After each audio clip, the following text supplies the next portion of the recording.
Hi, Russ Gosselin here with another little video. This is in response to Tactical Jackelope's how did you all start model building? Where did it begin? The genesis of one's model building journey. So I really liked the theme and idea of the video, and I but I told Andy that I would try to get one made quickly so we could get involved in it. I think every single model builder has a story, how they started, and just like a lot of you, it started with family.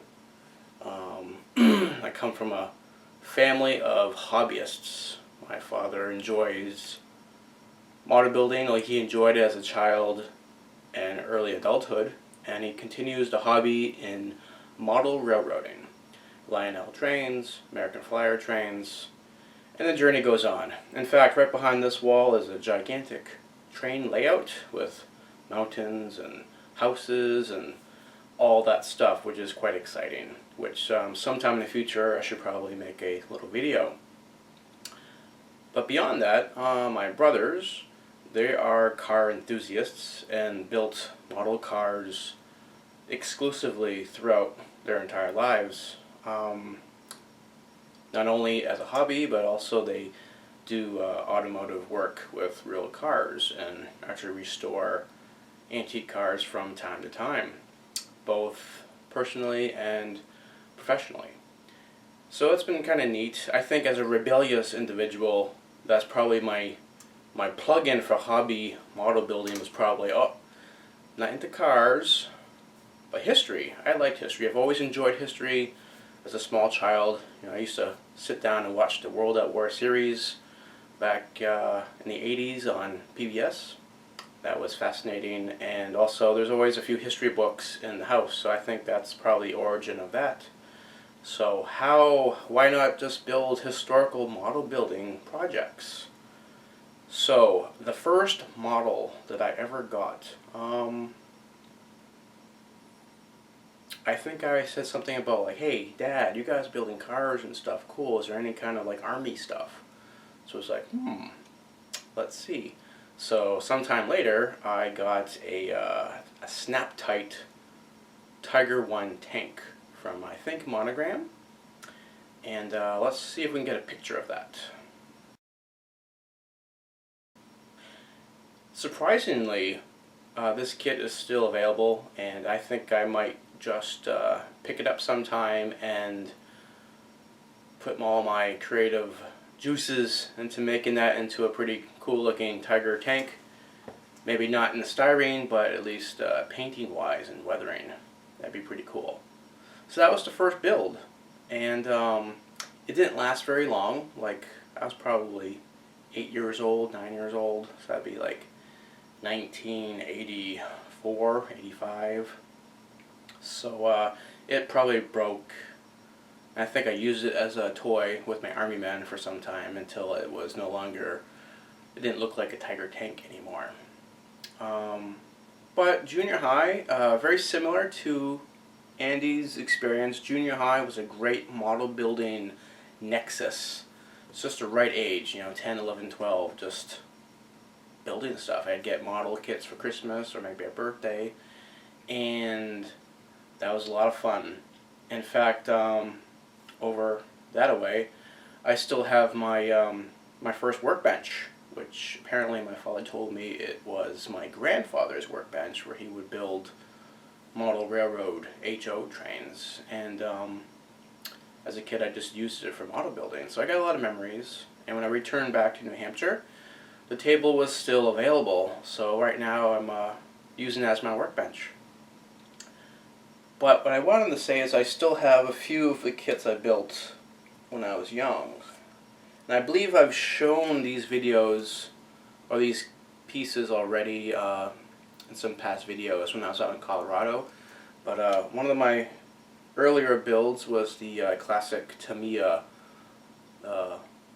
SDKFZ 250, the Rommel's Command half-track, which, I built this probably in 1986, 88.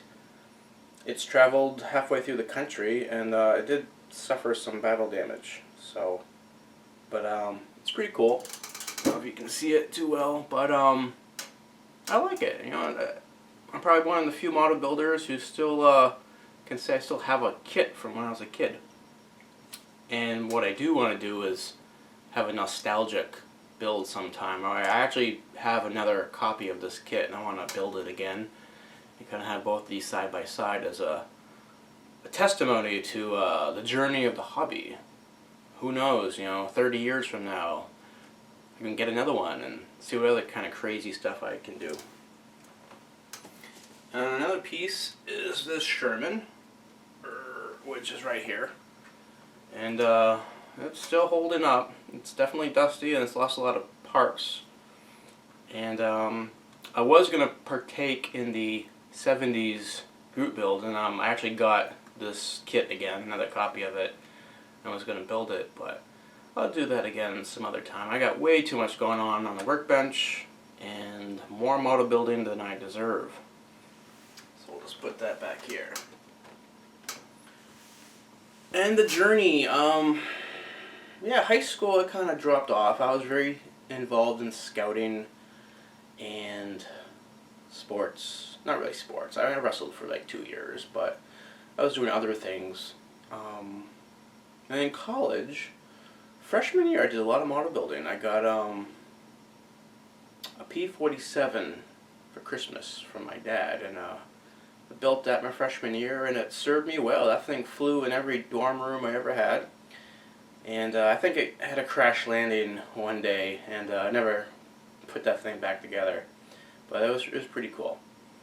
And after college, I tried model building. It just never stuck. I was kind of in a really weird funk post graduate weird life. Then I went off to graduate school, which was a very extraordinary journey. But that's when the hobby really took roots.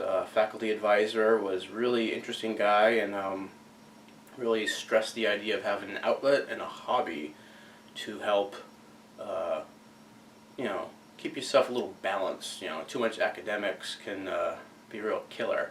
So I found model building again, and that was probably 2003, and it really it's been going pretty strong. It's been quite a development over the past little over a decade. I've never had so much just kept on going. I mean, I started joining clubs with IPMS and going to shows and meeting model builders all over the place. And here I am now. I'm 40 years old, and I discovered YouTube and the internet and an even larger group of model building people around the world. So, and here we are. So it's been a great journey and a lot of just memorable experiences in the hobby. Mostly though, meeting people and sharing the hobby has probably been the greatest treasure for the hobby. Because like a lot of people, I started out as just a basement model builder, just sit there at the bench and do it. But it was a very solo activity.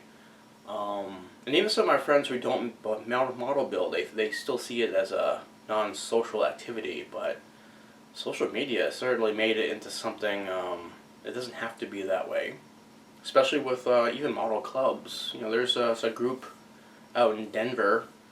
They would just meet at the basement of their hobby shop, and they would just build. You know, every Sunday come in and people just build. You know, and then now with the YouTube, you know, you get your different communities, and I find myself doing something quite similar and just coming down, build for an hour or two with people around the world and sharing the hobby. So Andy, that's my response to how Russell started in the hobby, and it was really good. So thank you very much for bringing this up. I really hope that a bunch of you take the opportunity to film and discuss your journey and how it started. I think it's a great theme, and I think again we all have a story there. It doesn't matter if you started model building 2 months ago or 2 decades ago. What does matter is that you have been, you're in the hobby and you're building and you're having a good time. And that's probably the best thing you can take from the hobby. So this is Russ Gosselin saying, see you later, model on, be safe, and I'll see you again here on YouTube. Bye.